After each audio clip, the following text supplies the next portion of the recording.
একদিন তুমি আমার লেগে আফসোস করবা, দেখে নিও। ভিটামাটি হারানো মানুষ যেরম করে আফসোস করে, তেমনি তুমিও আমার লেগে আফসোস করবা।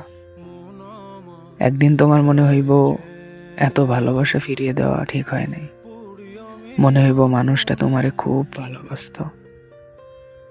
এই দুনিয়ার মধ্যে সবকিছুই পাওয়া সহজ হইলেও একটু খাঁটি ভালোবাসা পাওয়া বড়ই কঠিন।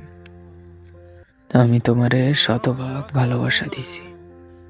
তোমার লেগা তামাম দুনিয়ার লগে লড়াই করতে চাইছি। তোমার লগে এই ছোট্ট সময়ে জীবনটারে সাজাইতে চাইছি। কিচ্ছু হইল না, কিচ্ছু না। তোমারে পাই নাই, হিডের লেগা যতটুকু না দুঃখ হইতাছে, তার চাইতে বেশি করুণা হইতাছে তোমার লেগা। আহারে, এত ভালোবাসা ডিঙ্গায় যায় কোন ব্যাকুবে। বুঝবা বুঝবা, একদিন ঠিকই বুঝবা, কি ধরতে গিয়া কি হারাইছো।